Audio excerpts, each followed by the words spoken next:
If you enjoy this channel and value the effort we put into it, bringing you these high-quality audiobooks, then why not buy us a coffee by way of appreciation? There is a link in the description below the video. Thank you, and we value your support. Agatha Raisin and the Potted Gardener by M.C. Beaton. Read by Penelope Keith.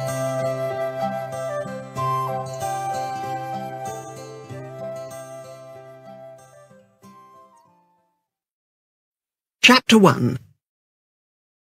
A mild, damp winter was edging towards spring when Agatha Raisin motored slowly homeward to the village of Carsely after a long holiday.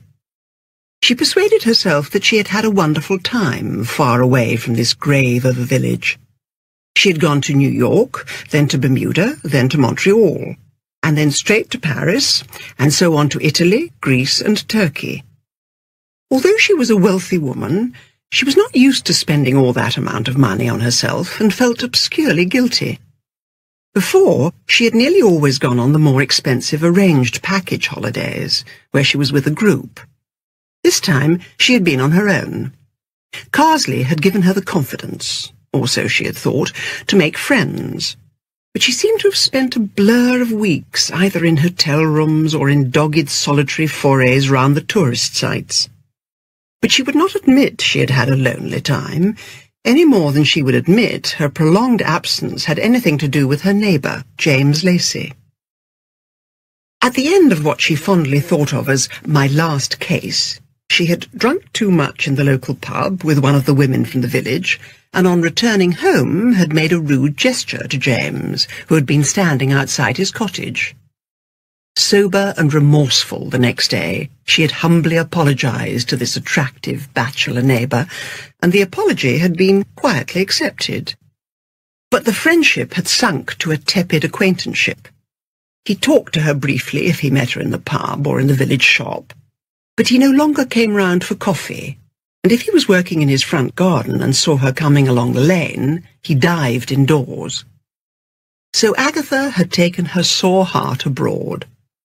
Somehow, away from the gentle influence of Carsely, her old character had reasserted itself, that is, prickly, aggressive, and judgmental. Her cats were in a basket on the back seat. She had stopped at the cattery to pick them up on the road home. Despite the fact that she was still married, although she had not seen her husband for years, did not want to, and had practically forgotten his existence, she felt exactly like the spinster of the village, cats and all. The village of Carsely lay quietly in the watery sunlight. Smoke rose from chimneys. She turned the car along the straggling main street, which was practically all there was of Carsely, except for a few lanes winding off it and a council estate on the outskirts, and turned sharply into Lilac Lane, where her thatched cottage stood. James Lacey lived next door. Smoke was rising from his chimney. Her heart lifted.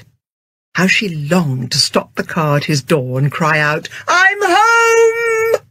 But she knew he would come out on the step and survey her gravely and say something polite like, "Good to have you back," and then he would retreat indoors. Carrying her cats Boswell and Hodge in their basket, she let herself into her cottage. It smelled strongly of cleaning fluid and disinfectant. Her dedicated cleaning woman, Doris Simpson, having had free run of the place while Agatha had been away. She fed the cats and let them out, carried her suitcases out of the car and put her clothes in the laundry basket, and then took out a series of small parcels, presents for the ladies of Carsely. She had bought the vicar's wife, Mrs. Bloxby, a very pretty silk scarf from Istanbul. Longing for some human company, Agatha decided to walk along to the vicarage and give it to her. The sun had gone down, and the vicarage looked dark and quiet. Agatha suddenly felt a pang of apprehension. Despite her hard thoughts about Carsely, she could not imagine the village without the gentle vicar's wife. What if the vicar had been transferred to another parish, while she, Agatha, had been away? Agatha was a stocky, middle-aged woman with a round, rather pugnacious face and small, bear-like eyes. Her hair, brown and healthy, was cut in a short, square style, established in the heyday of Mary Quant, and not much changed since. Her legs were good and her clothes expensive, and no one, seeing her standing hopefully on the vicarage doorstep, could realise the timid longing for a friendly face that lay underneath the laminated layers of protection from the world which Agatha had built up over the years. She knocked at the door, and with a glad feeling heard the sound of approaching footsteps from within. The door opened, and Mrs. Bloxby stood smiling at Agatha. The vicar's wife was a gentle-faced woman. Her brown hair, worn in an old-fashioned knot at the nape of her neck, was streaked with grey. "Come in, Mrs. Raisin," she said, with that special smile of hers that illuminated her whole face. "I was just about to have tea." Having temporarily forgotten what it was to be liked, Agatha thrust the wrapped parcel at her and said gruffly, "This is for you." "Why, how kind! But come in." The vicar's wife led the way into the sitting-room and switched on a couple of lamps. With a feeling of coming home, Agatha sank down in the feather cushions of the sofa, while Mrs. Bloxby threw a log on the smouldering fire and stirred it into a blaze with the poker. Mrs. Bloxby unwrapped the parcel and exclaimed in delight at the silk scarf, shimmering with gold and red and blue. "How exotic! I shall wear it to church on Sunday and be the envy of the parish. Tea and scones, I think." She went out. Agatha could hear her voice calling to the vicar, "Darling, Mrs. Raisin's back." Agatha heard a mumbled reply. After about 10 minutes, Mrs. Bloxby returned with a tray of tea and scones. "Alf can't join us. He's working on a sermon." Agatha reflected sourly that the vicar always managed to be busy on something when she called. "So," said Mrs. Bloxby, "tell me about your travels." Agatha bragged about the places she had been, conjuring up, she hoped, the picture of a sophisticated world traveller. And then, waving a buttered scone, she said grandly, "I don't suppose much has been going on here." "Oh, we have our little excitement," said the vicar's wife. "We have a newcomer, a real asset to the village, Mrs. Mary Fortune. She bought poor Mrs. Joseph's house and has made vast improvements to it. She is a great gardener." "Mrs. Joseph's didn't have much of a garden," said Agatha. "There's quite a bit of space at the front, and Mrs. Fortune has already landscaped it, and she's had a conservatory built at the back of the house, onto the kitchen. She grows tropical plants there. She is also a superb baker. I fear her scones put mine to shame."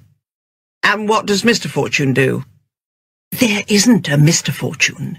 She is divorced." "How old?" "It is hard to say. She is a remarkably good-looking lady and a great help at our horticultural society meetings. She and Mr. Lacey are both such keen gardeners." Agatha's heart sank. She had nursed a hope that James might have missed her, but now it seemed he was being well entertained by some attractive divorcee with a passion for gardening. Mrs. Bloxby's gentle voice went on with other news of the parish, but Agatha's mind was too busy now to take in much of what she was saying. Agatha's interest in James Lacey was as much competitive as it was romantic.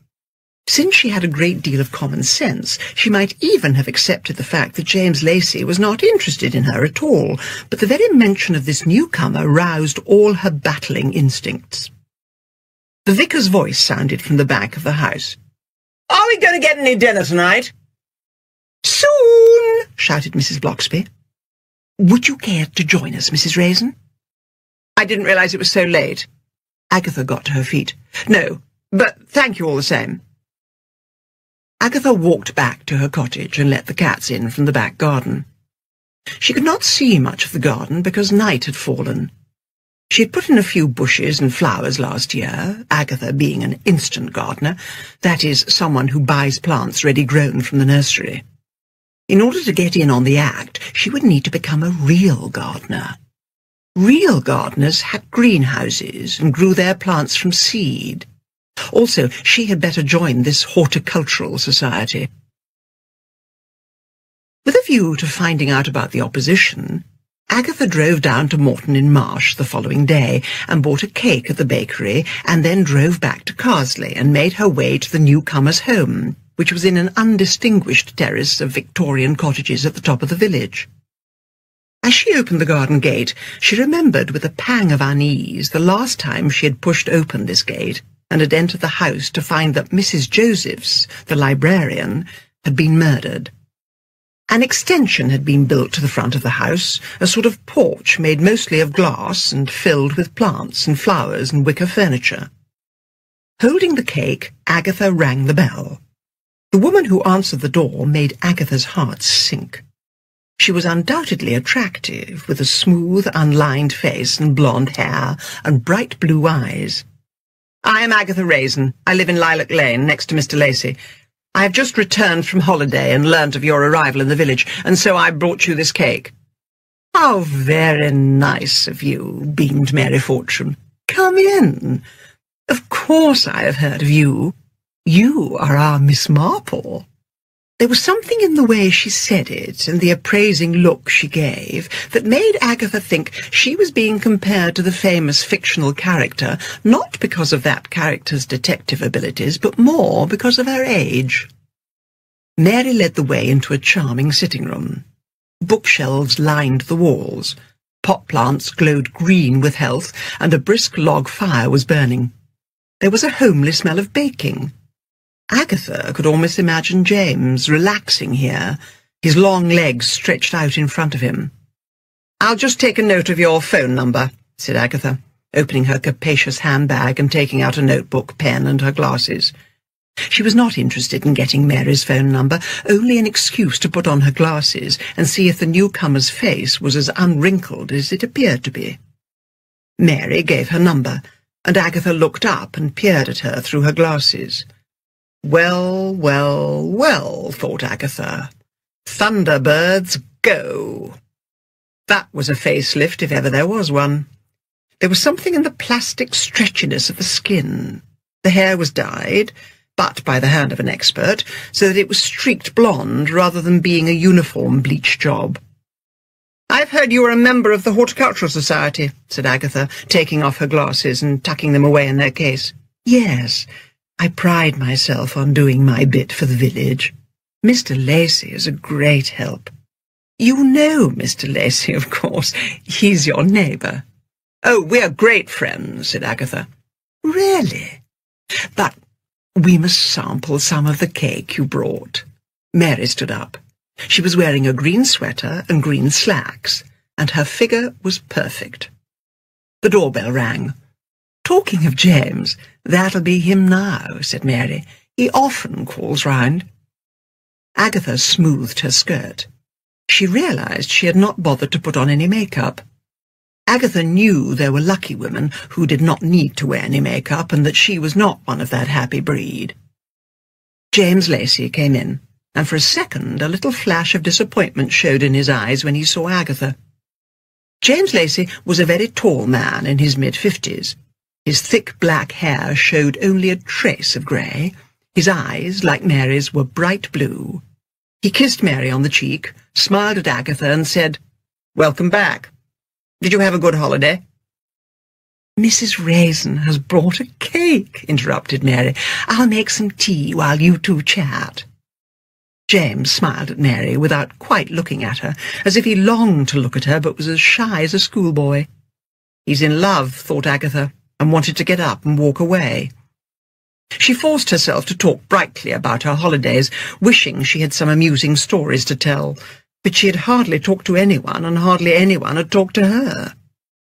Mary came back in, bearing a tray. "Chocolate cake," she announced. "Now we shall all get fat." "Not you," said James flirtatiously. "You don't have to worry." Mary smiled at him, and James sent her back a shy little smile and bent his head over a slice of chocolate cake. "I was thinking of joining the Horticultural Society," said Agatha. "When do they meet?" "James and I are going to a meeting tonight, if you would like to come along," said Mary. "It's at 7:30 in the school hall." "I didn't know you were interested in gardening, Mrs. Raisin," commented James. "Why so formal?" Agatha's bear-like eyes surveyed James. "You always call me Agatha." "Well, Agatha, You've always just bought fully grown stuff from the nurseries before. I've got time on my hands, said Agatha. Going to do it properly. We'll help you, said Mary, with an easy friendliness. Won't we, James? Oh, absolutely. Why did you decide to settle in Carsely, Mary? Agatha felt the waistband of her skirt constricting her and put down her plate of half-eaten chocolate cake and shoved it away.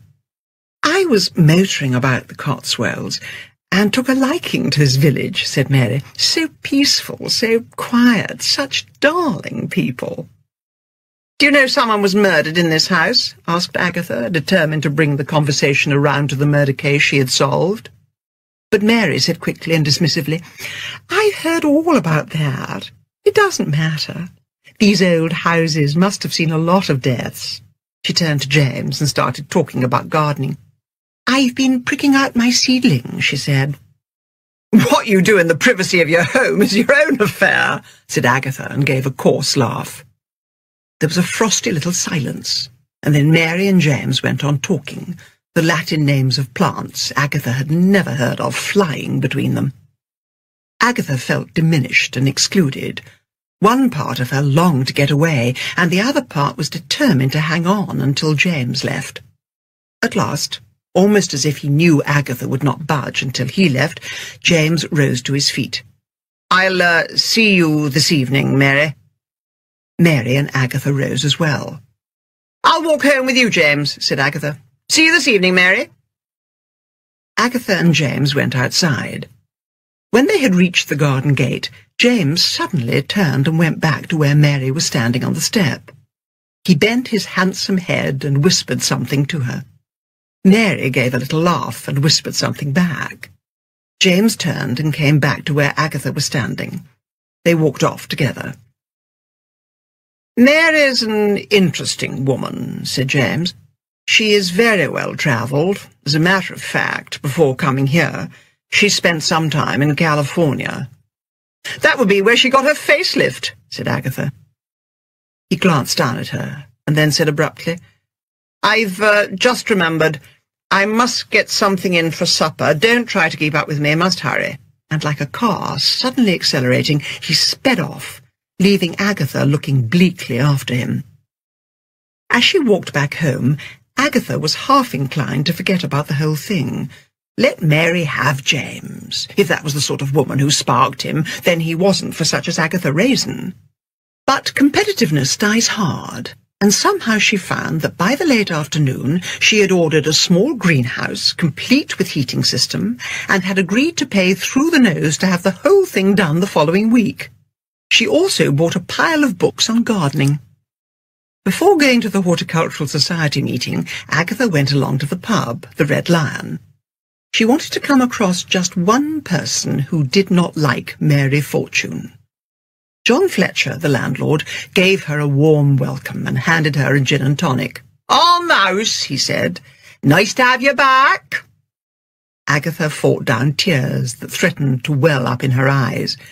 It had been hell travelling alone. Single women did not get respect or attention. The little bit of kindness from the landlord took her aback. "Thanks, John," she said a trifle hoarsely. "You've got a newcomer in the village. What do you think of her? Mrs. Fortune comes in here a lot. Nice lady, very open-handed, always buying drinks for everyone. She's the talk of the village, bakes the best scones and cakes, best gardener, can do plumbing repairs and knows all about car engines." Jimmy Page, one of the local farmers, came in and hailed Agatha. "Right good to see you back, Agatha," he said, hitching his large backside onto the bar stool next to her. "What'll you have?" asked Agatha, determined not to be outdone in generosity by Mary. "Half a pint," said Jimmy. "I brought you and your wife a present," said Agatha. "I'll bring it along tomorrow." "Very good of you. No murders while you've been away, quiet as the grave. That Mary Fortune, she said a funny thing. She says, maybe Mrs. Raisin is like a sort of vulture, and as long as she's out of the village, nothing bad'll happen." "That wasn't a very nice thing to say." Agatha glared. "Don't you go taking it hard like. Her's got this jokey way of saying things. Don't mean no harm. Tell me about your holiday." And as more locals came in to join them, Agatha elaborated on her adventures, inventing funny scenes and relishing being the centre of attention, until a look at the clock behind the bar told her that she had better get along to the school hall. In the dimness of the school hall, and among what seemed to Agatha's jaundiced eyes to be the fustiest of the villagers, Mary, with her blonde hair and green wool dress clinging to her excellent figure, shone like the sun. She was sitting next to James, and as Agatha entered she heard Mary say, "Perhaps we should have gone for dinner before this. I'm starving." So he had lied about getting something in for his supper, thought Agatha bleakly. A Mr. Bernard Spot, an elderly gentleman, led the meeting. There were familiar faces in the gloom of the school hall, where 2 fluorescent lights had failed to function, and the remaining one whined and stuttered above their heads. Children's drawings were pinned up on the walls. There was something depressing about children's paintings on the walls of a room at an adult gathering, thought Agatha, as if underlining the fact that childhood was long gone and never to return. The Boggles were there, that sour, elderly couple who complained about everything. Mrs. Mason, who was chairman of the Carsely Ladies' Society, was in the front row beside Mrs. Bloxby. Doris Simpson, Agatha's cleaner, came in and sat beside Agatha, muttering a "welcome back." Behind her came Miss Sims, the unmarried mother, who was secretary of the Ladies' Society, tottering on her high heels. Mr. Spot droned on about the annual horticultural show, which was to be held in July. After that, in August, there was the great day, when the members of the society opened their gardens to the public. Fred Griggs, the local policeman, then read the minutes of the last meeting, as if giving evidence in court. Agatha stifled a yawn. What was the point of all this? James was definitely not interested in her, and never would be. She regretted the expense of the greenhouse. She let her mind wander. It was surely wicked to wish for another murder, but that was what she found she was doing. She hated attending things like this, where she knew she did not belong. Gardening, mused Agatha, was something one had to grow up doing. Any plant which had shown its head in the Birmingham slum in which she had been brought up had been promptly savaged by the local children. There was a shuffling of feet as the meeting ended, and there was Mary, very much the hostess with the mostest, presiding over the tea urn at the end of the hall. Agatha turned to Doris. "Thanks for keeping my place so clean," she said. "You into this gardening lark?" "Just started last year," said Doris. "It's good fun." "This doesn't seem much like fun," commented Agatha, looking sourly down the hall to where James was standing next to Mary, who was pouring tea and handing out plates of cakes. "It gets better when things start growing." "Our newcomer appears highly popular," said Agatha. "Not with me." "Oh, sensible Doris, oh, treasure beyond compare." "Why?" "I dunno." Doris's pale grey eyes were shrewd behind her glasses. "She does everything right, and she's right nice to everybody, but there's no warmth there. It's as if she's acting. James Lacey seems taken with her. That won't last." Agatha felt a sudden surge of hope. "Why?" "Because he's a clever man, and she just appears clever. He's a nice man, and she's only pretending to be nice. That's the way I see it."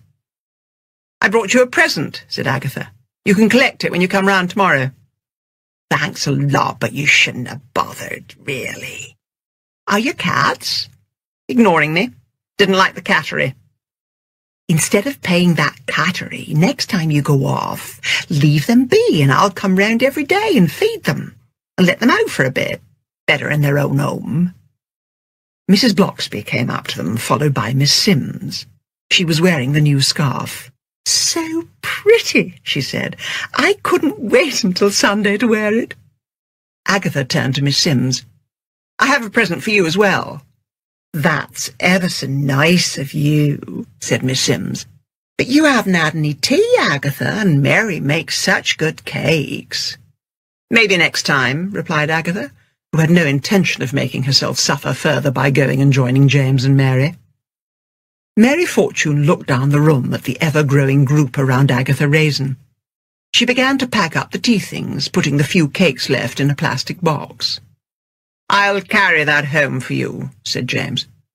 Could not help noticing as he left with Mary that the group about Agatha were laughing at something she was saying, and no one turned to watch them go. But it would have amazed him to know that Agatha, although she never turned round, was aware with every fibre of her being of every step he took towards the door. The night was crisp and cold and frosty. Great stars burnt overhead. James felt content with the world. "That Agatha Raisin is a peculiarly vulgar type of woman," he realized Mary was saying. "Agatha can be a bit abrupt at times," he said defensively, "but she is actually very good-hearted." "Watch out, James," teased Mary. "Our repressed village spinster has her eye on you." "As far as I know, Agatha is a divorcee, like yourself," said James stiffly. Loyalty made him forget all the time he had avoided Agatha when she was pursuing him. "I don't want to discuss her." She gave a little laugh. "Poor James. Of course you don't." She began to talk about gardening, and James walked beside her and tried to bring back the feelings of warmth and elation he usually felt in her company. But he had not liked her snide remark about Agatha. He admired bravery, and there was no doubt there was a certain gallantry about Agatha Raisin which appealed to him. He saw Mary to her door and handed over the cake box, and, to her obvious surprise, refused her invitation for the usual cup of coffee. Agatha, too preoccupied with the James-Mary business, had failed to notice her own popularity at the Horticultural Society, but Agatha had never been popular in her life before. She had been the successful owner of a public relations company, having only recently sold up and retired to move to Carsely. Hitherto, her work had been her life and her identity. The people in her life had been her staff, and the journalists whom she had bullied into giving space to whomever or whatever she happened to be promoting. When she opened the door and the phone began to ring, she looked at it almost in surprise. "Hello?" she asked tentatively. "Aggie, how's life in Peasantville?" came the mincing tones of her ex-assistant Roy Silver.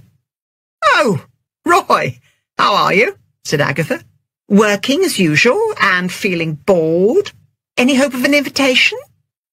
Agatha hesitated. She wondered if she really liked Roy anymore, or, for that matter, had ever liked him. She had invited him before when she was desperate for company. Still, it would be nice to talk PR for a change and find out what was going on in London. "You can come this weekend," she said. "I'll pick you up in Morton-in-Marsh.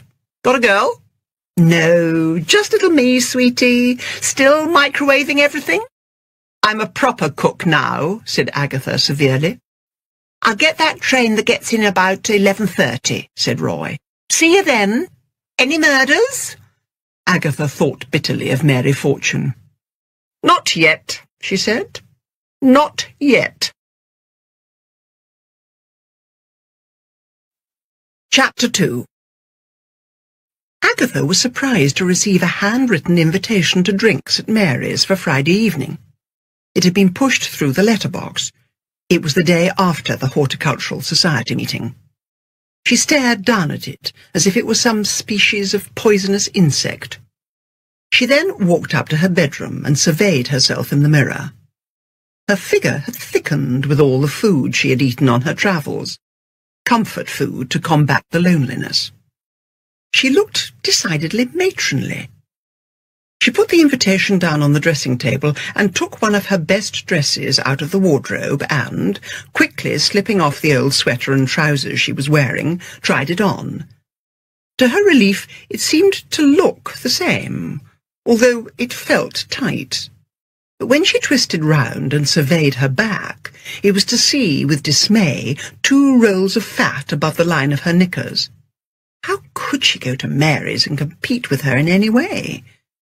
That was the trouble about being in one's 50s. Unless one's figure was firmly kept in check at all times, it suddenly began to sag alarmingly and develop nasty rolls of fat. She changed back and decided to put off accepting the invitation until she had thought clearly what to do.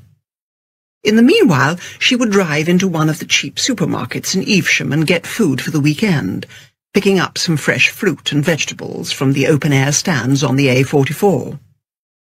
At the supermarket, she decided to have a cup of coffee in the cafe before shopping.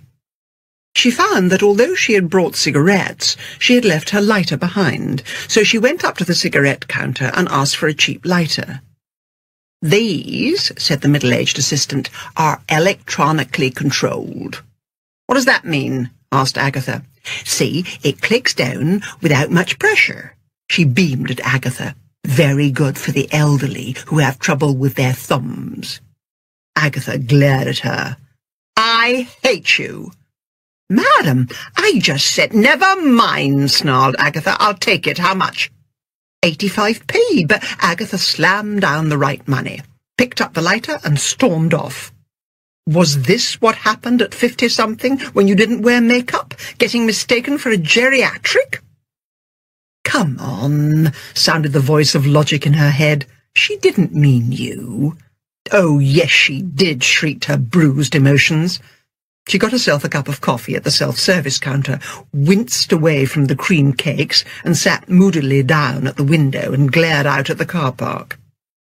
There is something very lowering about drinking coffee in a British supermarket while surveying the car park. Trees surrounded it. Wispy, newly planted trees, which must have looked very neat and pretty when made out of green sponge on the architect's model. Agatha could almost imagine herself placed in the cafe window on the model, a small plastic Agatha. It was a dusty, windy day. Discarded wrappings spiraled up and a thin film of greasy rain began to blur the windows. Agatha sighed heavily. It would be very comfortable to forget about the James Lacys of this world and give up, become fat and contented, leave the skin creams alone and let the wrinkles happen. She would not go to Mary's. She would be sensible. But there would be no harm in getting the bicycle out and taking some exercise. Mary Fortune stood surveying her guests on Friday. She had a plentiful supply of drinks of all kinds and had cooked hot little savouries to go with them. But people weren't staying, and an awful lot of them had looked around and asked, "Where's Mrs. Raisin?" And Mary had replied sweetly that as Mrs. Raisin was expecting a guest at the weekend, she was staying at home to make preparations. Jimmy Page, the farmer, said he thought he had seen Agatha heading for the Red Lion, and an irritating woman, Mrs. Tom, said, "Might just drop down there and thank her for that present." And Mary began to feel that some of the departing guests were following suit. As a further irritation, James no longer looked at her with that glowing, shy sort of look, but fidgeted about. Normally he would have kept at her side and then stayed behind to help her clear up. Mary was puzzled. From what she had seen of her, Agatha Raisin was a stocky, plain, middle-aged woman who had had a charm bypass, so James could not possibly have transferred his attentions to her. But it was almost as if this Agatha Raisin belonged to the villagers and the village, and she, Mary, did not. And sure enough, James did not stay. Agatha waited the next morning at Moreton-in-Marsh station for the arrival of Roy Silver. She wished in a way he were not coming. Perhaps because Roy, with his waspish camp manner, did not fit into the comfortable ways of Carsely. But James Lacey could find nothing, well, romantic in the fact that Agatha had a man staying for the weekend. Roy was far too young, still in his 20s. When Roy came sailing off the train, dressed in black denim and talking into a mobile phone, Agatha's heart sank. Roy, satisfied at last that the few people on the station platform had noticed the young executive at work, rang off and approached Agatha. "What have you been doing to yourself?" he asked by way of greeting. "Oh, that this too solid flesh would melt. Shakespeare, Aggie. Got a word for everything." "Taught you well in the reform school," rejoined Agatha, who hated literary quotations. Honestly, darling, went on Roy cheerfully, not like you to go to seed. I put on a bit in my holidays, said Agatha, but I'll soon take it off. Go on a diet. I'll join you, said Roy eagerly. The fruit diet's the thing. Eat nothing but fruit for 3 days. And I am here for 3 days. Don't you have to be back at work on Monday? Got an extra day owing to me, and I've got a proposition to put to you. Oh, Roy, I didn't know you cared. Put that case of yours with the Costa del Sol labels in the back, snapped Agatha, and let's get a move on. Righty-ho. Tell you about it when we get to your place. Roy chattered along about the fruit diet, which he seemed determined they should both go on. Agatha drove steadily up through Beaton-on-the-Hill, noticing gloomily that there were still houses for sale, a sign that the recession was not disappearing as fast as the politicians wanted the public to think. She then turned down the long, winding road which led to Carsely. There had been a heavy frost that morning, which had not yet melted. White trees leaned over the road, and the whole countryside seemed still and frozen into immobility. "Are you sure you want to go ahead with this diet?" she asked, when she had ushered him into the cottage. "I've got lots of goodies for the weekend, and I'm a fair cook." "Let's do it, Aggie. Just think how slim you'll look." And Agatha thought of Mary Fortune and heaved a little sigh. "All right, Roy, fruit it is." She said a longing, mental goodbye to the lunch of grilled steak and baked potatoes she had planned. That wasn't fattening, she thought, forgetting about all the sour cream and fresh butter she had planned to put on the potatoes. "Like to go along to the pub for a drink?" she asked hopefully. On Saturday the Red Lion had the bar covered in little dishes of cheese nibbles and pickled onions. "Can't have alcohol or coffee," said Roy cheerfully. "We'd better go out and get some fruit." "I have fruit," said Agatha, pointing to a full bowl of apples and oranges. "Not enough, sweetie. Must get more." Agatha, as they approached her car parked outside in the lane, was tempted to tell Roy to forget about such a ridiculous diet. But Mary's car drew up outside James Lacey's, and Mary got out, wearing her favourite green. Mary cast a swift, appraising look at Roy, and Agatha was suddenly conscious of Roy's youth and weediness. He had a thin white face and small clever eyes, and a thin weedy body which looked as if it needed fattening up rather than dieting. "Who's the glamour-puss?" asked Roy. "Some incomer," said Agatha sourly. "Get in the car." Her stomach rumbled, reminding her that she had breakfasted on a cup of coffee and a cigarette. But there was the carrot held out in front of her of an almost immediate loss of weight. They drove to Evesham and bought apples, melons, bananas, grapes, pineapples, oranges, and a selection of yuppie fruit of an exotic and highly priced variety. Back home again, they both ate as much as they could and assured each other that they felt terribly well already. Then they went out cycling, Roy borrowing a cycle from the vicarage. It was to be the best part of the weekend as they flew along the frosty lanes in the clear air, returning home under a burning red sun which set the frost-covered grass and trees aflame and made the frozen puddles in the roads burn like monsters' eyes. But instead of sitting down that evening to a warming meal, there was nothing but more fruit and mineral water. "What's this proposition you were talking about?" asked Agatha. "You remember Mr. Wilson of Pedman's, my boss?" Agatha's eyes narrowed. She had sold her PR business to Pedman's.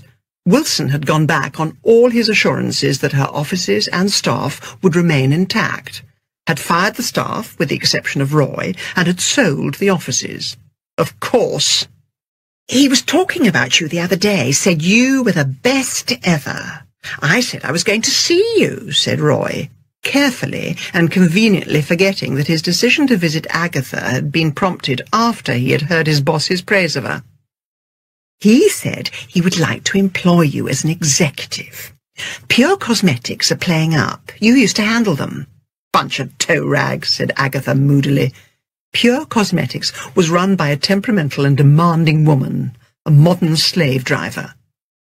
But that woman, Jessica Turnbull, the director of Pure Cosmetics, you could always handle her. That's what Wilson said. "I'm retired," said Agatha. "Hey, you're spotty." Roy squawked and ran upstairs to the bathroom. He returned and said, "I look like a 14-year-old with acne." "You're spotty as well." "Let's chuck this stupid diet." "No," said Roy firmly, "it's toxic waste. The impurities are being purged out of our bodies." "I agreed to this stupid thing to look better, not to get spotty." "But you look slimmer already, Aggie," said Roy craftily. "Don't think about Wilson's offer now. We'll watch that video I got, and then we'll have an early night." Agatha awoke early the next day, hungry and bad-tempered. She went downstairs and gloomily ate 6 apples, drank a glass of mineral water, and smoked 5 cigarettes. The doorbell rang. She went to the door and peered through the spy-hole. She recognized James Lacey's chest, which was all she could see of him. She put her hands up to her face. She could almost feel the spots. She backed away from the door. She longed to open it, but not like this, not spotty-faced and in her dressing gown. Outside, James turned slowly away. He had just decided it was silly to nourish a childish resentment of Agatha because she had made a rude gesture at him, and all that time ago, too. As he approached his cottage, he saw Mary's blonde head turning into the lane. Without thinking why, he quickened his step and plunged into his cottage like some large animal into its burrow, and when his own doorbell rang imperatively a few moments later, he did not answer it, persuading himself that he needed to get down to work. He was still working on a history of the Peninsular Wars. He switched on his computer and looked gloomily at the last paragraph he'd written. Then he flicked it off and stared moodily at the screen. There was a heading saying simply, "Case." That was when Agatha and he had been trying to solve a murder, and he had typed out all the facts and had studied them. That had been fun. It had been exciting. Perhaps Agatha was on to something new. He shook his head. No one had been murdered for miles around. Carsely was still locked in its winter sleep. He wondered uneasily why Agatha had not answered the door. She must have been home because her car was parked outside and smoke had been rising from the chimney. That fellow Roy was staying with her. He had seen them the day before on their bicycles. There couldn't be any romantic interest there. The fellow was too young. Still, in these modern days of toy boys, one could never tell. They were probably having a high old time, laughing and joking, while he sat sunk in boredom. "I don't like Wilson and I don't like Pedmans," Agatha was saying sourly. "I loathe fruit and I could kill for a big greasy hamburger." "Take a look in the mirror," retorted Roy crossly, made bitter by diet and the fact that his mission was to get Agatha back to work. "You've let yourself go. Okay, so you've had a bit of excitement in this place before, but nothing is ever going to happen here again, and you may as well make up your mind to it. Think of London, Aggie." And Agatha thought of London, and thought of how odd and alien she felt now on her infrequent visits. London, which had once been the centre of her universe. "I'm happy here," she said defiantly. "All right, I've let myself go a tiny bit, but I'll be back on form soon enough." "But Wilson's prepared to offer you $85,000 a year for starters." Agatha's eyes narrowed. "Wait a bit. You and Wilson seem to have discussed this thoroughly, and knowing what a weak little creep you are, Roy, you probably said, 'Leave it to me. I'll nip down there for the weekend and get the old girl to come round.' You probably bragged as well, 'Oh, Aggie and I are like that. She'd do anything for me.'" This was so nearly exactly what Roy had said that he blushed under his spots and then became furious. "No, it's not at all what happened," he screeched. "The trouble with you, Aggie, is that you wouldn't know a real friend if you met one in your soup. I'm sick of this, sick of this. I'm going up to shave and get packed." "Do that," Agatha shouted after him. "But watch your spots. In fact, I'll help you on your way. I'll run you into Oxford." An hour later, they set off together on the Oxford Road. Agatha driving in a bitter silence. Her stomach wasn't rumbling, it was letting out moans. She hated Roy, she hated Carsely, she hated James Lacey, she hated the whole of the Carsely Ladies' Society, she hated Mrs. Bloxby. She was driving along the A40 as that last name in the catalogue came into her mind. She swerved off the road and parked outside a restaurant. "So what are we doing here?" demanded Roy, speaking for the first time since they had left the village. "I don't know about you, but I am going to eat one great big hamburger smothered in ketchup," said Agatha. "You can watch me or join me. I don't care." Roy followed her into the restaurant, and then watched moodily as she ordered coffee and a giant hamburger and giant French fries. Then, in a tight, squeaky voice, he said to the waitress, "Same for me." When the food arrived, they ate their way stolidly through it. Then Agatha imperiously summoned the waitress. "Same again," she said. "Same again," said Roy through a sudden fit of the giggles. "Sorry I was so bitchy," said Agatha. "Can't stand diets." "That's all right, Aggie," said Roy. "Can be a bit of a bitch myself." "And thank Wilson for his offer and tell him I'll think about it. And—" Agatha leaned back and dabbed at her greasy mouth and gave a small burp. "Tell him I would do it for you if I did it for anyone." "Thanks, Aggie." "Furthermore, I'll run you all the way to London if you'll join me in ordering a large amount of chocolate cake with chocolate sauce and ice cream. You're on." When they left the diner, they were laughing and giggling, as if they had been drinking instead of eating. They sang all the way to London and told jokes until Agatha dropped Roy outside his Chelsea flat. "Why not stay the night?" said Roy. "No, I've got my cats to feed. Must get home." "Well, your spots have gone." "So they have." Agatha peered in the driving mirror. "Nothing's better for the skin than a greasy hamburger." She felt quite happy when she reached Carsely again. She would attend the Carsely Ladies' Society meeting that evening at the vicarage. When she walked into the kitchen and saw bowls piled high with fruit, she gave a shudder. There would be sandwiches and fruitcake and perhaps one of Miss Simm's chocolate cakes, and she intended to eat as much as she could. Her figure could wait.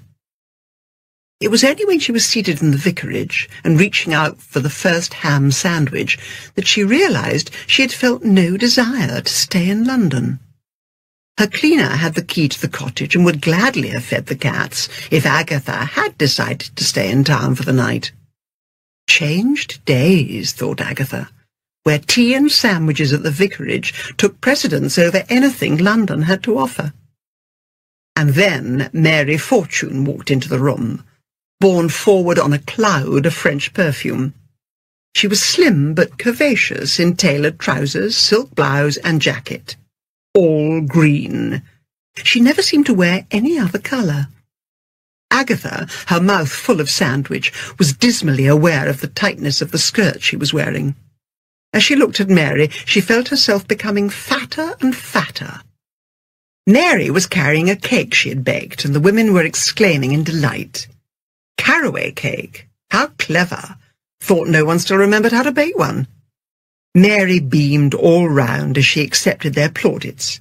She saw an empty seat next to Agatha and came and sat down next to her. "I'm glad you're joining the Horticultural Society," said Mary with a charming smile. "I've ordered a greenhouse," said Agatha. "Going to plant my own stuff this year." "I'll be glad to give you any cuttings you want," said Mary. Reflecting that she wouldn't have the faintest idea what to do with a cutting, Agatha mumbled thanks. Mary was obviously making a determined effort to please, and something in the new Agatha Raisin that was capable of reaching out to any offered warmth like a frost-bitten plant towards the sun responded gradually with equal warmth. Agatha found herself inviting Mary round for coffee the following morning. The meeting started with a discussion on catering. Soon after the annual horticultural show, the gardens of Carsely were open to the public to raise money for charity. The Ladies' Society had been approached by the Horticultural Society, who wanted them to serve teas in the school hall. Agatha, who usually liked to be at the centre of things, kept her mouth shut. She decided at that moment that all her energies must be conserved for her garden. People would flock to see it, and it would glow with colour and outshine James Lacey's next door. In fact, it would outshine every other garden in the village. She could almost see James's face glowing with admiration. The next morning, Agatha remembered her invitation to Mary. She decided not to bother dressing up. She put on a comfortable but baggy skirt with a loose blouse over it. But the minute Mary arrived, Agatha wished she had put in some work on her appearance. Mary was wearing a green wool dress which clung to her figure, a figure which had bumps only in the right places. Over it she wore a loose coat of greenish tweed, and despite the coldness of the day outside, Mary was wearing very high-heeled green leather sandals and sheer stockings. Mary slung off her coat, which she had been wearing loose around her shoulders, and dropped it on a chair. "What a charming place you have, Mrs. Raisin," she said, looking around. "I am glad of this opportunity to get to know each other better. Carsely is very pleasant, but people here do not travel much. In fact, for most of them a trip to the market in Morton is a great adventure." "I believe you spent some time in America," said Agatha, for the first time not wanting to be classed as different from the other village women. "Yes, New York." Agatha had a vague idea that California was the home of the facelift, but decided that they probably had plenty of cosmetic surgeons in New York. There was a plastic look about Mary's face. Still, it could be her, Agatha's jealousy prompting her to believe it was the result of a facelift. "I'll just get the coffee," said Agatha, and then her doorbell rang. She went and opened it, and found James Lacey standing on the step. Her first thought was that he had seen Mary going into her house, and that was the reason for the call. "Come in," she said bleakly. "Mary's here," and turned away immediately, and so missed the slightly hunted look in his eyes. In the kitchen, Agatha piled coffee cups and warmed up Danish pastries, plates and napkins onto a tray, and decided to give up on James Lacey entirely. But she still had a nagging longing to escape upstairs and put on something more glamorous. James looked up as Agatha came into the room, and courteously rose to his feet and took the tray from her and set it on the table. For some reason there was an awkward silence. Agatha wondered what they had been talking about in the brief time she had been out of the room. The fire crackled, the china clinked as she arranged spoons on saucers, and from outside a starling gave out the long, descending, sorrowful note of winter. "I can't stay very long," said James. "Just dropped by to see how you were." "My morning for callers," said Agatha as the doorbell went again. When she opened it, she saw with surprise and delight that her visitor was Detective Sergeant Bill Wong. "Heard through the grapevine you were back," he said cheerfully. "May I come in?" "Of course," said Agatha, longing to give the young man a hug but feeling uncharacteristically shy. "I've got James here, and a newcomer, Mary Fortune." Mary looked up as Bill Wong came in. She saw a small, chubby man with an oriental cast of features and very shrewd eyes. Agatha went to get another cup, and Bill followed her into the kitchen. "Competition, Agatha?" he asked gently. They had come to know each other very well during what Agatha thought of as her cases, but she felt that last remark had been going too far. "I don't know what you mean," she said huffily. "Oh, yes, you do," said Bill, taking a cup from her. "You'll be getting a facelift yourself soon." Agatha grinned at him. "And I'd nearly forgotten how much I like you." Somehow Bill's very presence made her face Mary and James with equanimity. She introduced Bill properly to Mary, and then asked him eagerly about what he was working on. "The usual round of things," said Bill. "You haven't been around for a while, Agatha, so no one has been getting themselves murdered. But there have been terrible amounts of burglaries in the villages. They come down the motorways from Birmingham and London, finding the villages an easy target because people here don't go in so much for security and burglar alarms, and a lot of them still leave their cars unlocked and their doors open. You're well protected here, Agatha. Very sensible of you to get that alarm system in. Perhaps we should all follow Agatha's example, said James. Mary gave a little laugh. Some of us are not made of money. I think I will continue to trust human nature. I don't think Agatha here is made of money either, said Bill sharply.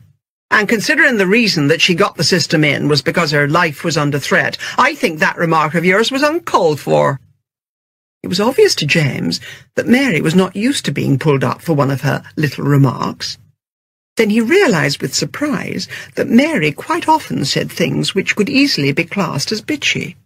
He began to feel he had made a bit of a fool of himself over Mary. Mary turned slightly pink and said quickly, I didn't mean Agatha. How could you think such a thing? You didn't think I meant you, did you, Agatha? Yes, I did, said Agatha. Mary spread her well-manicured hands in a deprecatory gesture. What more can I say? I'm sorry, sorry, sorry. You're forgiven, said Agatha gruffly. When is your greenhouse arriving? Asked Mary. Today, any minute now. Bill's narrow eyes filled with humour as he looked at Agatha. Never tell me you're going in for serious gardening. Might try my hand. I've joined the Horticultural Society. Bill raised his hands in mock horror. Don't tell me someone is going to be murdered. Don't tell me you'll be going in for any competitions. Why not? Asked Mary in surprise. That's part of the fun. We have the annual show, and it's a very friendly affair, I gather. You haven't had Agatha in the society before, said Bill. How's your book coming along? Agatha had turned to James, feeling that if Bill went on, he might reveal how she had once cheated in the village baking competition. Slowly, said James. I try to knuckle down to it, and all the while I'm praying for the phone to ring or someone to call to distract me. Are you going to use the greenhouse right away, Agatha? Yes, I'm going to get some seed boxes and plant some things. Tell you what, said James. I'll go to the nursery with you and help you to choose something. Agatha brightened, but Mary said, We'll all go. Let me know, anyway. James got to his feet. I'd best be going as well. Mary picked up her coat. Lovely coffee. Probably see you later at the Red Lion. Come along, James. James immediately felt like sitting down again, but he went off with Mary. Agatha slammed the door behind them with unnecessary force and went back to join Bill. Handsome couple, commented Bill maliciously. Drink your coffee, said Agatha sourly. I'm teasing you. He actually doesn't like her. But I gather they've been an item. They might have been, but not anymore. Take things easy, Agatha. Relax. If you behave in a quiet, friendly way to him, he'll come round. I've decided I'm not interested anymore. I mean, if he fancied someone like Mary Fortune, I don't think I want to know. Bill shook his head. You don't know much about him. There's your doorbell again. Agatha ran to the door. Perhaps he had come back. But it was the men with the greenhouse. Bill took his leave with promises to return and left Agatha with the workmen. By the end of that day, a small new greenhouse glittered at the end of Agatha's garden. She restrained an impulse to rush next door to ask James to come with her to a nursery the following day. He might just remind her that Mary wanted to come along as well.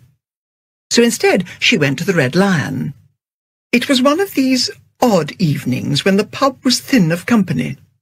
She talked to a few of the locals, her eyes always straying to the door, waiting for the tall figure of James Lacey to appear. She made her way home finally, slightly tipsy, and went disconsolately to bed. The following day she felt bloated, old, and downright plain.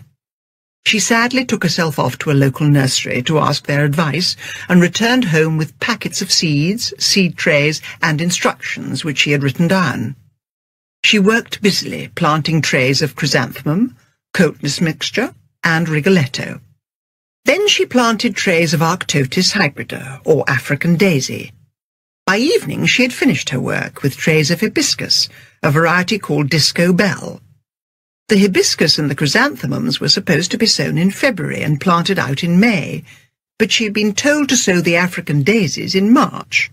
But, thought Agatha, the work was so soothing, and it was nearly the end of February anyway. All of them would then be planted out in May.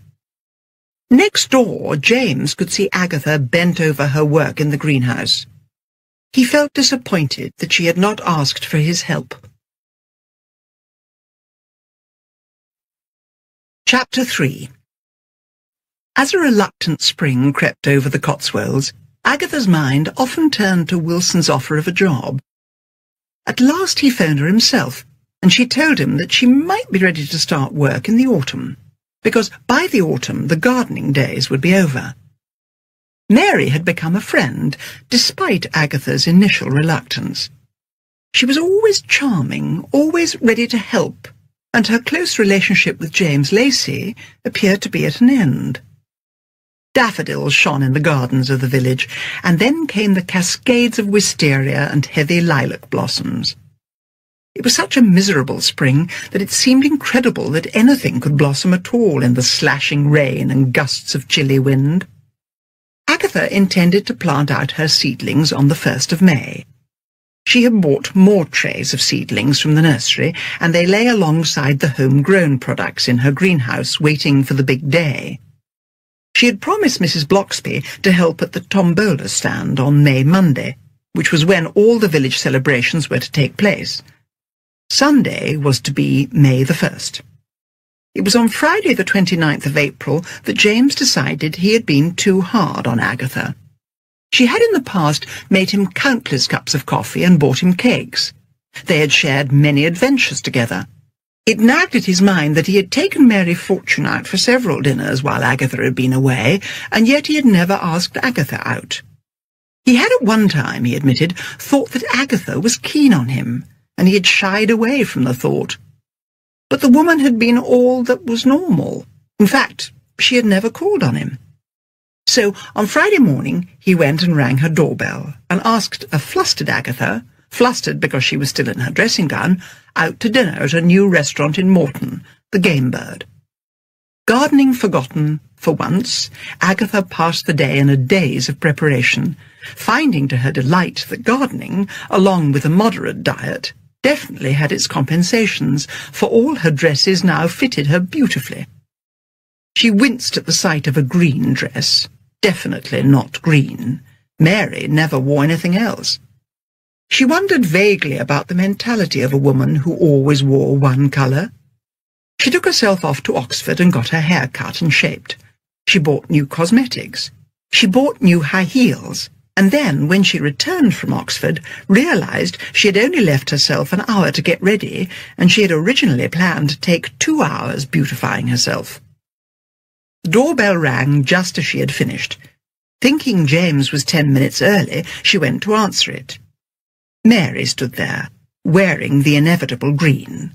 Green blouse, green jacket, green slacks, green leather high-heeled sandals. She blinked a little at the sight of the new Agatha Raisin in little black dress, gold jewellery, and with her short brown hair gleaming in the light over the door. "Coming to the pub?" asked Mary. "Can't," said Agatha cheerfully. "James is taking me out for dinner."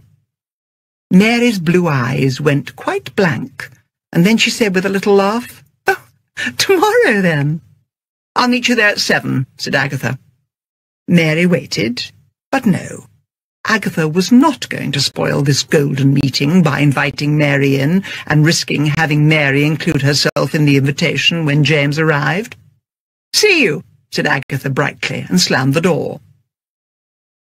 She then waited in the hall in a frenzy of impatience. What if Mary should now call on James?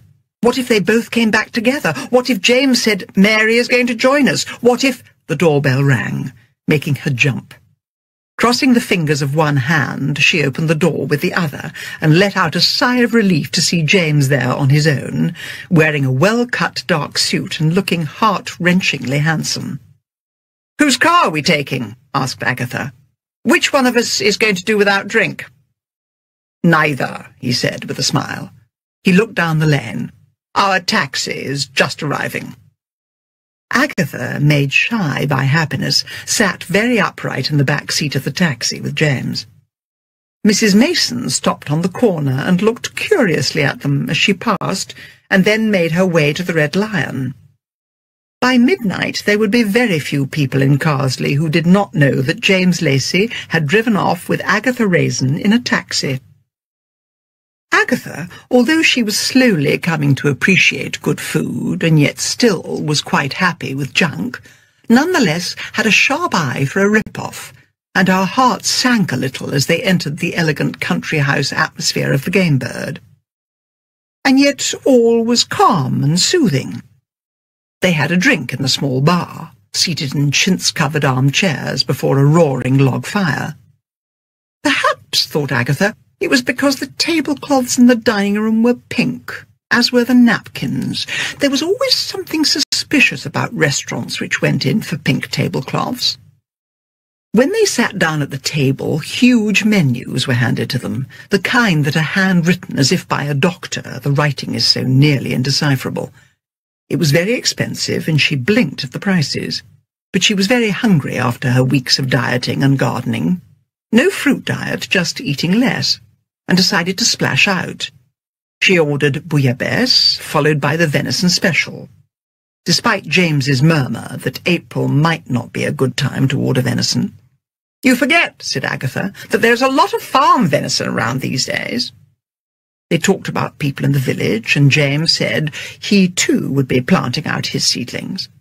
The bouillabaisse arrived, but it was nothing more than a rather thin fish bisque, no bits of seafood, and served only with one sliver of toast melba, and the soup was served in a very small bowl. James had a tiny portion of pâté, which was beautifully arranged on a small plate. Determined to be good and not to make a fuss, Agatha drank her soup. She was still hungry when she had finished, but then there was the venison to look forward to. The wine, although French vintage and claiming to be Montrachet, tasted even to Agatha's untutored palate thin and vinegary. But then her venison arrived. It was a small piece surrounded by carefully sculptured vegetables and covered in a cranberry sauce. No vulgar, fattening potatoes. "That looks good," said James heartily, a shade too heartily. He had ordered duck in orange sauce. Agatha attacked her venison. One cut, one mouthful proved her worst fears. Never had she seen a piece of meat with so much gristle. Her stomach let out a baffled rumble of disappointment. She cracked. Agatha imperiously summoned the head waiter. "Yes, madame." He stooped over the table. "Can you tell me," said Agatha in a thin voice, "which part of the animal this comes from? Its hooves, its knees, the bit between its eyes?" "Perhaps madam is not accustomed to venison." Deep down inside her, Agatha's working-class soul flinched. Her temper snapped. "Don't you dare patronize me," she said. "This is a lump of gristle, and while we're on the subject, that bouillabaisse was a rip-off too." "Dear me," said an assiduous-looking woman with a strangled would-be upper-class voice from the table behind Agatha. "The tourist season is here again." Agatha whipped round. "Screw you," she said contemptuously. Then she turned her bear-like eyes back to the head waiter. "I'm telling you, this stuff is crap." Her voice had been over-loud. Everyone had stopped talking and was staring at her. She flushed red. "I don't know about the venison," said James mildly, "but this duck is as tough as old boots and appears to have been microwaved." "I will get the owner," intoned the head waiter. "I'm sorry, James," said Agatha miserably. He leaned across the table and poked at Agatha's venison experimentally with his fork. "You know, you're right," he said. "It is a lump of gristle, and here, unless I am mistaken, comes the owner." A huge man bore down on their table. He had a large body and a surprisingly small head. "I know your sort," he said in a thick Italian accent. "Get out of here. You don't want to pay, so don't pay." "We do not mind paying," said James stiffly, "just so long as you take this away and bring us some decent food." The owner let out a growl of rage like a Klingon at a death ritual and seized the four corners of the tablecloth. He gathered up the lot and strode off to the kitchen with it over his shoulder, wine and gravy dripping down his massive back. "Time to leave," said James. He stood up and helped Agatha out of her chair. Covered in shame, Agatha went outside. It was a clear, starry night. Far above the fosse they twinkled, cold and remote from the social anguish of one middle-aged lady who felt she had not only blown the evening, but destroyed all her hopes of romance. And then she realized James was laughing. He was leaning against the wall of the restaurant, laughing and laughing. At last he looked down at her, his eyes glinting in the streetlights. "Oh, Agatha Raisin," he said, "I do love you when you're angry." And suddenly the stars above whirled, and the fosse became a Parisian boulevard, and the world was young again, and Agatha Raisin was young and pretty and attractive. She grinned and said, "Let's go to the pub next door and get some beer and sandwiches." Most of the pubs in the Cotswolds are comfortable places, redolent of age and centuries of good living. The sandwiches were delicious and the beer was good. They talked comfortably like old friends, Agatha cautiously determined to be on her best behaviour. "We must do this again," he said after he had called for a taxi to take them home. "A very cheap evening after all." And Agatha, a few minutes later, sitting beside him in the taxi, reflected that if one is in the grip of an obsession, nothing is ever enough. She had told herself at the beginning of the evening that all she wanted was for them to be friends again. But now she longed for him to put an arm around her shoulders in the darkness of the taxi and kiss her. The longing was so intense that she felt her breathing becoming ragged, and was half sad, half relieved when the short journey was over and he refused her offer of coffee, but said he would no doubt see her in the pub on the following day. Agatha's heart sang as she went to bed. She fell asleep remembering every word and every look. A visit from Mrs. Mason the following day brought her down to earth. "I saw you driving off with Mr. Lacey in a taxi," said Mrs. Mason, settling her large bottom more comfortably in one of Agatha's armchairs. "Yes, we had a nice evening," said Agatha. "Where did you go?" "That new restaurant in Morton, the Game Bird." "He entertains well when he takes the ladies out," said Mrs. Mason. "I've heard it's expensive." "What do you mean, he entertains well?" "I know he took Mrs. Fortune to the Ligon in Broadway at least a couple of times, and once to the Randolph in Oxford." Agatha felt bleak. What was one disastrous dinner compared to what appeared to be a chain of good and expensive dinners he had enjoyed with Mary Fortune? She imagined them together on a long drive to Oxford. All the glory of the previous evening was tarnished. Agatha also found, to her surprise, that she actually liked Mary. Mary had become a good friend. Perhaps the most graceful thing to do would be to give up trying. On the other hand, James had shown no particular interest in Mary of late. With only half her mind on what Mrs. Mason was saying, Mrs. Mason having gone on to talk about parish matters, Agatha wrestled with the problem of whether to go to the Red Lion that evening or not. Perhaps she should give up this village life and return to work in London. She still had not said no to Wilson's offer. He had phoned her again and been most persuasive. But, she thought, looking at the motherly bulk of Mrs. Mason, friends had not dropped round to her flat for a chat in London.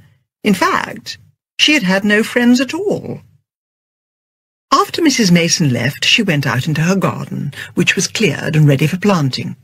It was a balmy day, with big castles of white clouds floating over the Cotswold hills.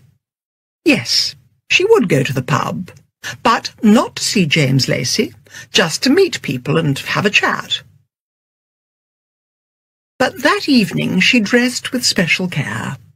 She did not want to look too dressed up for a village pub, and at last settled on a soft silk chiffon blouse of deep red, worn with a short straight black skirt and black suede shoes with a modest heel. She gave herself a temporary facelift with white of egg, very effective, provided one did not smile too much, and strolled off in the direction of the pub. James's house had an empty look. He must be already there.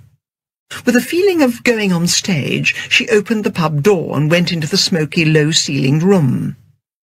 James was standing at the bar talking to Mr. Bernard Spot, the man who headed the Horticultural Society. James hailed Agatha and bought her a gin and tonic. She had just taken her first sip and was looking for an inroad into the conversation about dahlias that James was having with Bernard when the pub door opened and Mary Fortune sailed in. Agatha had known the pangs of jealousy before, but never anything as bad as this. She felt her face becoming stiff as if she had just applied the white of egg. Mary was wearing a short white jersey dress and gold jewellery. The dress clung to her excellent figure. It was the first time Agatha had seen her wear anything other than green. The skirt of the dress was very short, exposing Mary's long legs encased in tan stockings and ending in high-heeled strap sandals. Her golden hair glowed in the light. Her eyes were very wide and very blue. She had never looked more magnificent, and her entrance was greeted with a sudden appreciative silence. James, too, had fallen silent and was gazing at Mary in open admiration. Oh, jealousy as sour as bile engulfed Agatha. She felt old and diminished. James found his voice. "Mary," he said warmly, "what are you having?" "Campari soda, darling." Mary linked her hand over his arm and smiled at him in an intimate way that made Agatha want to strike her. Old Bernard was tugging at his tie and staring at her in rapture. "What were you talking about?" asked Mary. "Gardening," said James. "Tomorrow's my big day," declared Agatha. "I'm planting out my seedlings." "Oh, I wouldn't do that, Agatha," exclaimed Mary. "There's going to be a big frost on Sunday night. I'm leaving mine until the weather settles." Was it Agatha's soured imagination, or was this delivered with a certain, patronising air? "I didn't hear anything about frost," she said mulishly. Bernard Spot was a tall, thin man in his 80s, whose sparse grey hair was greased in strips over his scalp. He had a large, beaky nose with which he looked down at whomever he was speaking to. He waggled an admonitory finger under Agatha's nose. "Better listen to what Mary says. She's our expert." "Certainly is," murmured James. Agatha gave what she hoped was an enigmatic smile. The evening then proceeded to be a total disaster for her.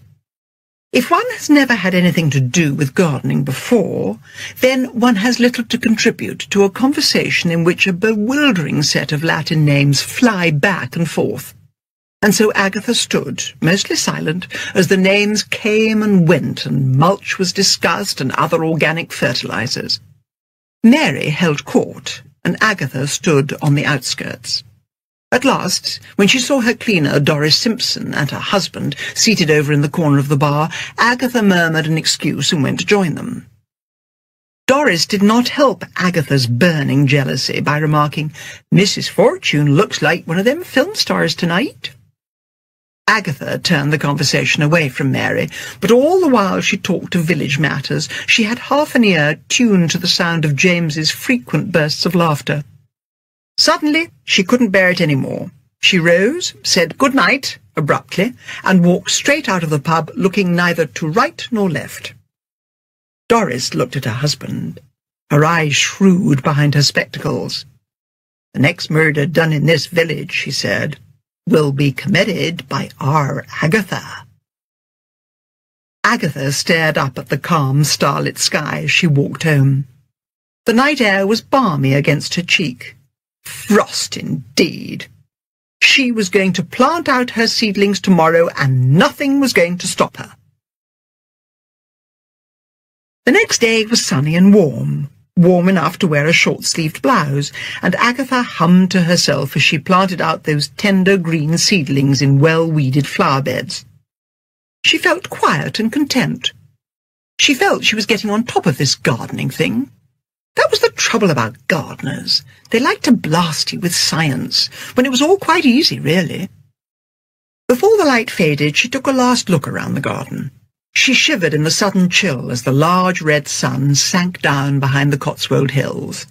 She glared up at the sky. There couldn't be frost, could there?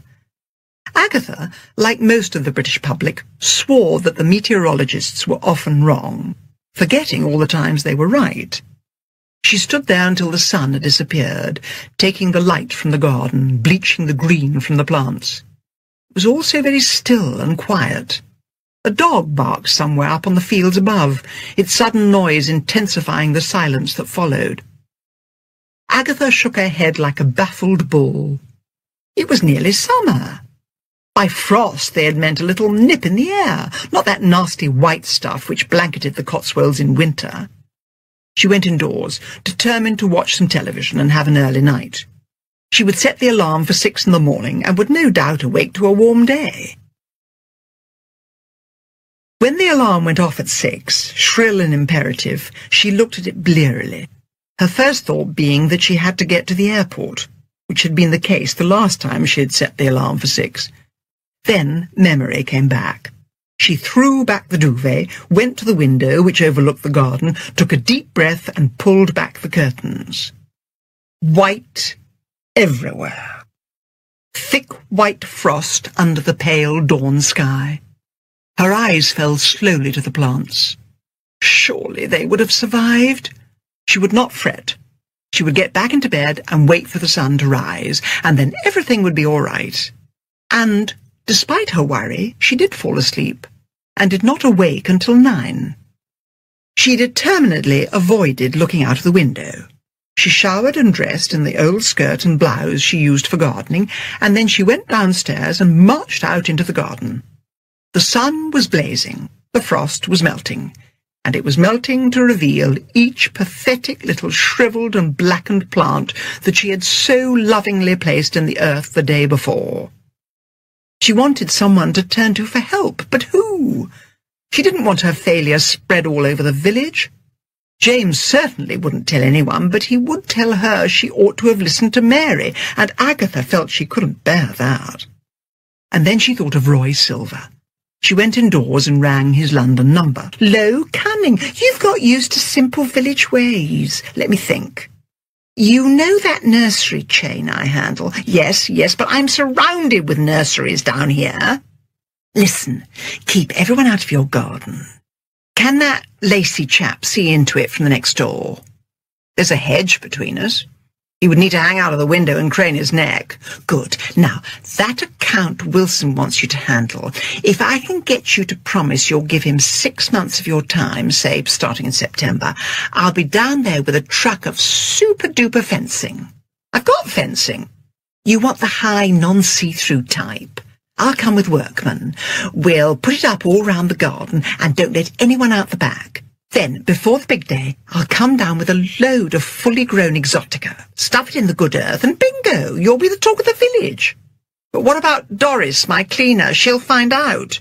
Swear her to secrecy, but no one else. I could do it, said Agatha doubtfully, but 6 months working for Wilson. Do it! What's 6 months? A lot when you get to my age, thought Agatha, sadly, after she had agreed to his plan and put down the phone. She could not help feeling like a criminal. What did it all matter, anyway? But she did so hope to score over Mary. A ring at her doorbell made her jump guiltily.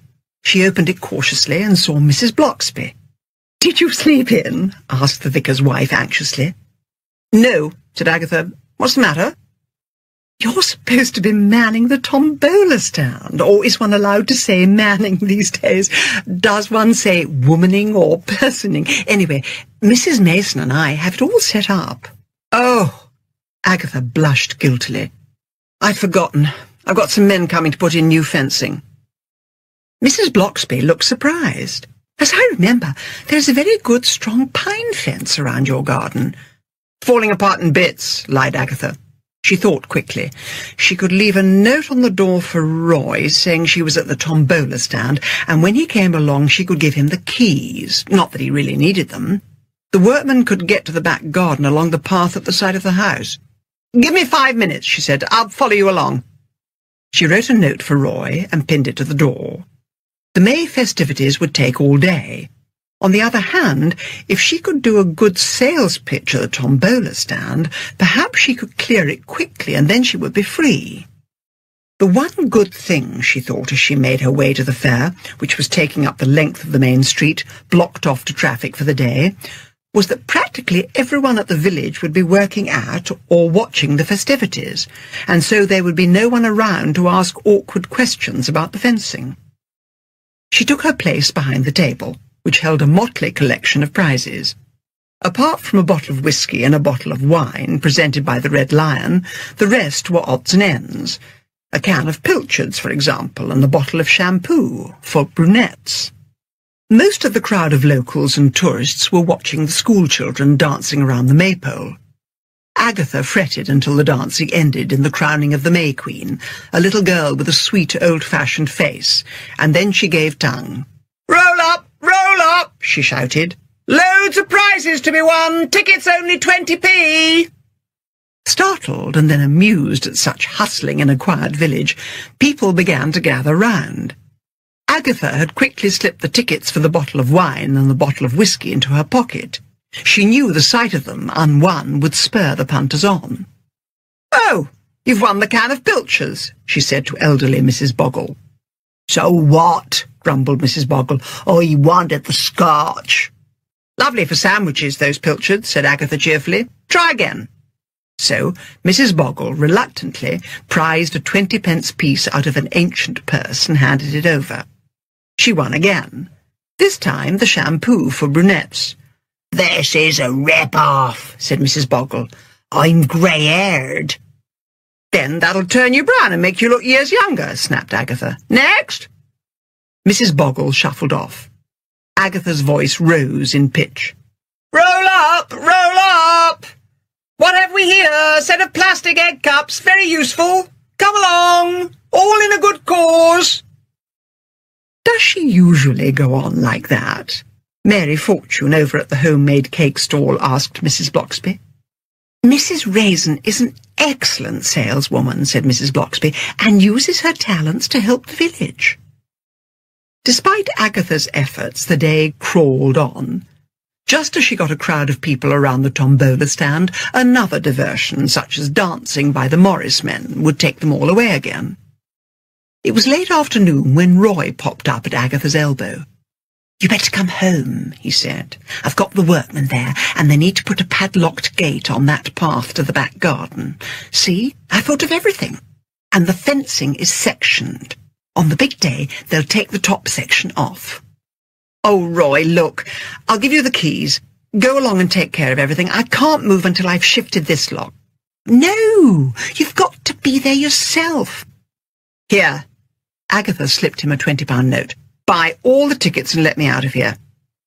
She quickly slipped the tickets for the whisky and the wine back into the box. "Damn, I have to open all these," grumbled Roy, opening ticket after ticket. "Really, Aggie? Plastic egg cups, a tea cosy and a scarf in magenta and sulphur yellow." Finally, before the amused eyes of the spectators, Roy cleared the table and gloomily piled the contents into the box which had held the tickets. Agatha gave the money to a startled Mrs. Bloxby, who said, "That was quick, and everything gone. A lot of that stuff has turned up year in and year out." "Before we go, Aggie," said Roy, leading her back to the now empty tombola table, "sign here, or fence and workmen go right back to London." He spread a contract out on the table, which bound Agatha to Pedman's for 6 months, starting on the 1st of October. She hesitated.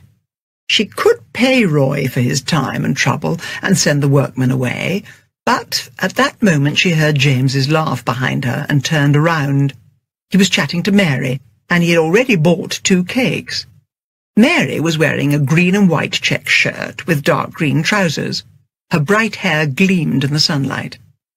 Agatha turned away and scrawled her signature on the contract, which Roy seized and stuffed in his pocket.